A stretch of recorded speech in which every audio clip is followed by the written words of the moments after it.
believe that this all led to an outcome of the nature that we have today, where the recount was completed, and this is a recount of the ballots that were cast on March 2nd. They've been completed, and when tabulated, it will show a victory for the PPP along the same magnitude that we said 3 months ago, just over 15,000 votes. And what this recount has verified is that the SOPs that the PPP had published, they were accurate because the SORs have matched those SOPs, and it has also shown the robustness of the system. Secondly, it has proven that the figures that Mr. Mingo declared, they were heavily inflated.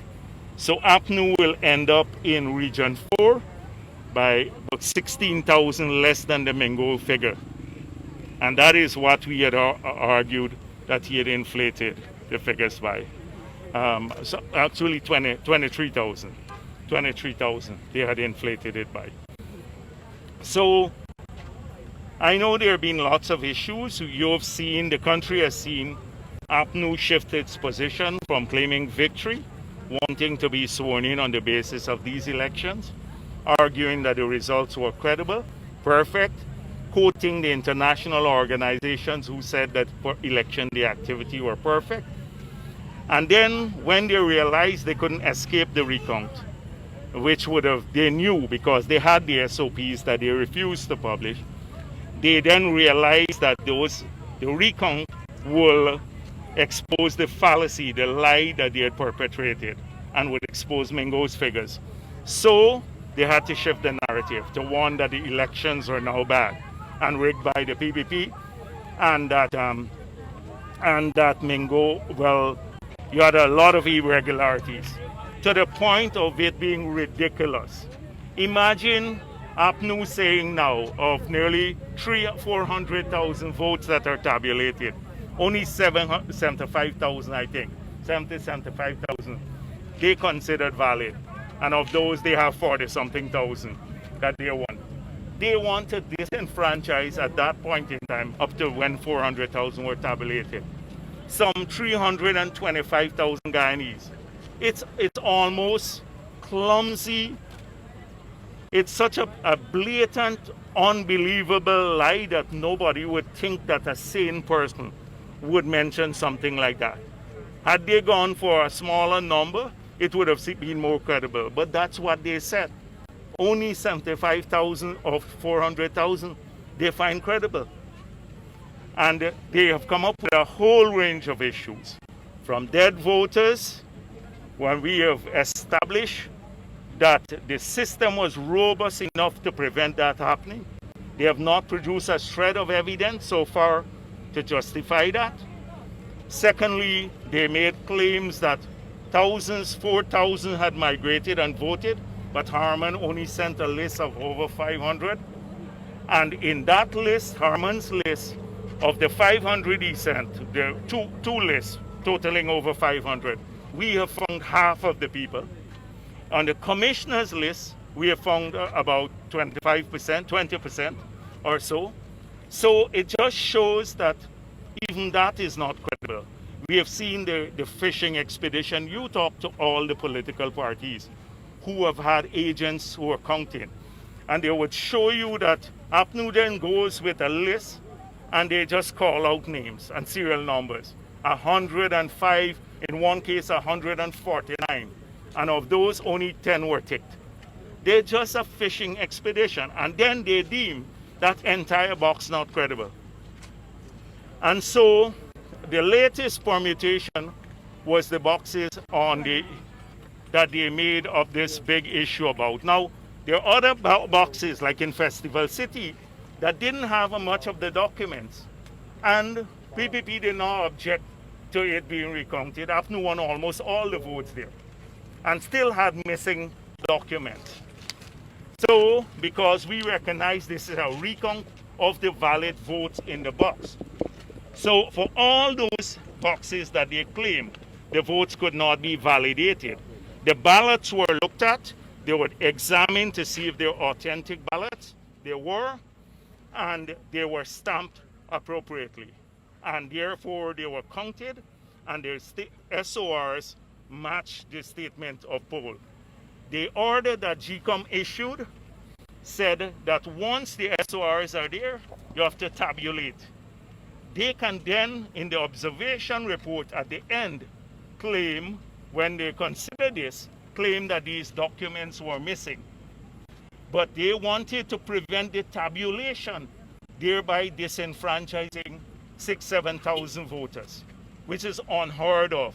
GCOM has no such power to disenfranchise a single voter, much less 7,000 people. And especially in a recount, the ROPA, the representation of people, that outlines under what circumstances you can disqualify voters. And none of this is because they didn't have documents. And we now know for sure that the documents were given to GCOM officials. We know for sure, but they can't find them. And how could we expect Mingo? Mingo has disappeared. Why don't they find Mingo now and ask him where these documents are? Because he was the RO there. So we are quite clear. A number of people have come forward to say those documents are there. They're going to continue looking for the documents. They can put that in the observation report, and when the commission considers this, they will decide what to do. But our point is that this was a recount exercise. That's what we agreed to. Mr. Granger, President Granger, and I agreed to recount the ballots, the valid ballot. That exercise has been completed, and the PPP has now emerged as the winner. Are you satisfied? What are the expectations of the CARICOM team and their report? Yes, I don't want to preempt CARICOM, but CARICOM came in to observe a recount. And our argument is that we don't want to dismiss APNU's claim just like that. But if they're so sure about these claims, there is a place for this. And that place is in a court. And you can investigate all of these claims and present in a petition the evidence that you have, which is provided for by our laws. But just they want to take GCOM on a fishing expedition so that they must put in abeyance the declaration of the results, the count, and start investigating 300,000 claims of invalidated votes. When will we end? Not 10 years, not in 10 years, because you'd have to bring every single person, ask them, and you still would not be able to verify who voted and who didn't vote, because the ballots don't have a name attached to it. So we have to assume that the election day activity was robust. People's pictures were on the folios. They had to run a gauntlet of their ID cards, oaths, a whole range, inked finger, and they had party agents. APNU, so in a nasty way, has thrown their own party agents under the bus by claiming that they're colluded with us, because they all signed those statements of poll. Everyone in all those boxes, they signed the statements of poll that they claim you had fraud. And as though we can in a mass way influence all APNU polling agents, all GCOM staff, etc. It's desperation, and any sensible person would see that this is a party that has lost the elections, knew that it lost the elections from day one, and has refused until now to come to grips with that fact, and therefore believes that somehow it can change the course of the events that took place on March 2nd by making these wild allegations. Mr. Jagdeo, and they have a fetish now, Dennis, before you go on. They have a fetish for these 4 stages activity. So I heard the president said about 4 stages. And then I saw the man from civil aviation said he's opening up the country in 4 stages to civil aviation. They have a fetish for this 4 stages thing now. So that's what the president said was outlining the order. Yes, the recount is done, the numbers are there. A report will be submitted by the CEO. The commission will debate the report and then announce, and the order says within 3 days, announce the final count, credible count. And the only count that was not credible, give me that back. The only count that was not credible was Mingo's count. That was the only thing that was not credible. You notice how they've gone quiet? Tonight we have another, you want to put this on back? So tonight we have another 16 bucks to release that Mingo inflated. Nobody says anything about that. They're gone quiet. So, Mr. Jagdeo, moving forward post-elections, based on the declaration that GCOM has expected to make, would your party support executive power sharing? We have never really gotten a clear answer, yes or no. Dennis, these matters are not that simple. It is, first of all, you have to have an effective government. An effective government. At the end of the day, people judge you on results. Whether you've been able to deliver goods and services to them when they assess you at the end of 5 years. You have to have partners and people who are like-minded and agree to your program for delivering goods and services to our people all across Guyana as you're in the government. This party on a daily basis is showing that its leaders are incapable of putting national interest and national consideration first, primary. The behavior would obviate. I would not personally like to work with some of these people in any form, whether it's executive power sharing or not. They've lost all credibility. They go on TV and tell such blatant lies, lies that have been exposed over and over again. Look at the discipline services vote. They persist up to now. Harman keeps saying that, and it's been exposed. So we made it clear in our manifesto that the model that we have has to change, the governance model. We spoke of this several times. We put it in our manifesto that we have to pursue constitutional changes to ensure that that happens, to enshrine it. We, in our manifesto, spoke about the Elections Commission model and changes there too. And clearly you can see, because of what happened, we can never put this country back through this trauma. So there would have to be fundamental changes at GCOM itself too, like publishing all the SOPs from the time you have them. GCOM must publish everyone before they even start the count in the newspapers. So that sort of thing, fundamental changes even in the structure. So we are open to a lot of these things, but right now there's one task. Everything starts with that foundation, and that is respect for the will of the people. They until now are refusing to accept the will of the people.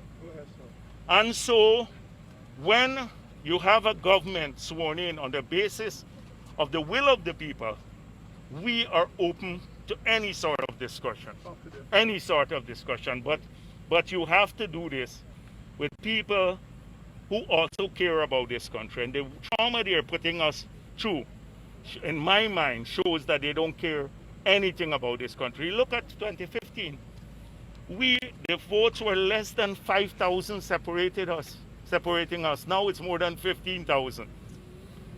And we walk away. We filed a petition. You didn't see us put the country through this trauma. And because we recognize that that is how democratic societies work. And that's what we did. And so that it would be, we're open to governance changes. I'm telling you this, and we put that in our manifesto. So you think if they go to court, it will be adding to that trauma? They will, that is it, because clearly they will try to alter even now the will of the people, which has been expressed in these boxes twice. And the international community, I don't know, they're testing people's patience, right, not just in Guyana, but I think the international community too has been pushed to the limit. They've been very generous in urging all parties to work together. But I think most of them know that who their transgressors are. And so going to court could just delay the inevitable. Because I don't see which court that the courts are indigenous. The judges organically live in our society. And so they understand the dynamics. And any sane person, a judge, would look at all that has gone through, see the recount, see the results of the recount, and then try and give APNU some injunction or something of the sort to block either the declaration or the swearing in of the president. A judge, I can't see any objective judge doing that sort of thing. And if they do, it would easily be overturned by a higher court. So you're willing to go to all the courts to stop that? Well, I'm hoping that we don't have to get there. But if we do, then we will fight tooth and nail all the way for democracy. And I want to thank all the people, not just PPP, because there are tons of people who don't support the PPP, but decent people, including from APNU, who stood up and took a solid position. They may not like us, but they took a position in favor of our country and in favor of democracy. Do you know, and I want to thank them. do you know how soon the CARICOM report is going to be completed, and if they're going to complete it before leaving this country? I don't know. I can't comment on that. Is there any card on the table for any discussion with the president on the way forward at this time? No, nothing. No, we have not had any contact with the president, except in seeing him occasionally Any making contact with the CARICOM chairman or any CARICOM leaders, secretary No, general? but will be reaching out to the leaders of CARICOM because I think they're fully briefed about what happened and what the recount and what took place in the recount itself. So the CARICOM team some of its members were in the room when these fishing expeditions were going on. So they saw what took place. And I expect them to reflect that in their report and report back to the heads of government. Reaching out when? You'll be reaching out after the completion tomorrow? Or after the declaration? If there's a declaration. I'll reach out whenever it's convenient, and tomorrow, the next day, the following day, we're always in favor of reaching out and briefing people. What would be your message of conciliation to those who did not support your party? Well, this is democracy, and the PPP has made it clear. You look at the period in office too, that we have to manage Guyana in the interest of all Guyanese. We have outlined even how we will approach some sectors in our manifesto, like the oil and gas sector, which is a critical one. We want a bipartisan approach, and we intend to fulfill our commitment there. And we want to make sure that every Guyanese, wherever they live in this country or whatever their political affiliation or their race, they can all equally share the benefits of our country. Quickly though, what governance model do you have in mind to include that segment of the population that will perhaps for another few decades never support you? Well, I don't know if a governance model alone can change that. I believe that hard work on the ground, letting people see your heart and that you care, allows that to change. I remember in 2006, 1 in 4 votes in Region 10 came to the PPP.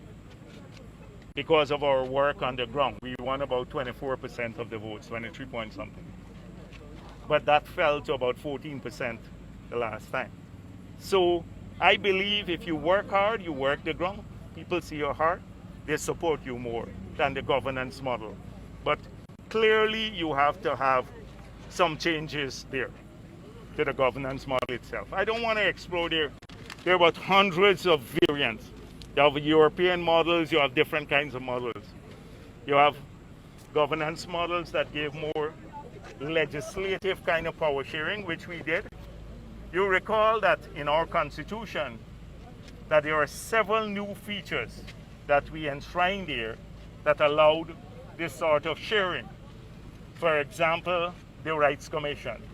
The 5 Rights Commission to sit human rights, ethnic relations, indigenous people, gender, and children. That to sit on one of these commissions, you have to have 2/3 support in the National Assembly. No party commands 2/3 support, so you have to work together. The same thing with the Procurement Commission. Then the 4 standing committees that we established, and we rotated the chair. They were never there prior to that constitutional change. One on natural resources, on foreign affairs, social services, and economic services. Then the governance model for Parliament. Prior to the constitutional change, we had the executive controlling that. Now you have 5 and 5 from both sides, and the Speaker chairs the meeting, the Parliamentary Management Group. I can go on and on. But yet still, the ordinary people out there still feel who do not necessarily support traditionally excluded. Yes, but because they're led to believe that. I believe that many sections of the Afro-Guyanese population lost more welfare under APNU in the last 5 years that they had accumulated under the PDP. But the rhetoric is it's just racism. Imagine a Valda Lawrence a few days ago unrepentantly saying the PPP killed 500,000. 500, and she didn't even bat an eyelid in Region 4 alone. 500,000 people. And you hear people repeating that. There are no reality with numbers, but that sort of thing thrives every single day. And this is an emotive issue. We're seeing it play out in the United States of America now. And it's a very emotional issue. So you have to demonstrate to people almost like that you work for them, but even if in maybe twice as hard you have to work to overcome that sort of racism which is peddled at a grassroots level in the communities. And it's hard to fight the rumor-based racism. Then what assurance or reassurance can you give to APNU supporters tonight that they a will, PPP government will not victimize them? I can say tonight we have no interest whatsoever in victimizing anyone. People don't have to worry for their jobs. They don't have to worry about their health care, their education. An APNU's child would be treated just as well as a PPP child in a family because these are children of Guyana.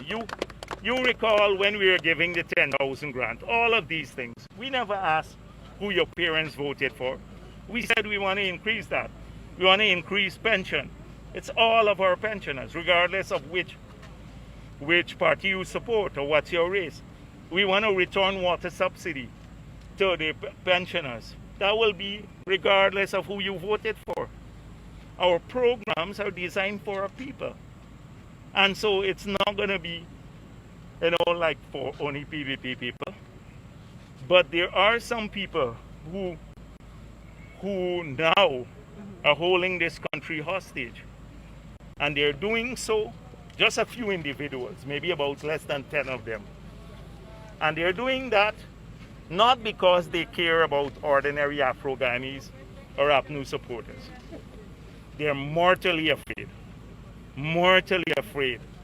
of what change of government, that it will expose the deep-seated corruption they've been engaged in. And there are about 10 of them. And they're holding the country hostage. And we're watching them.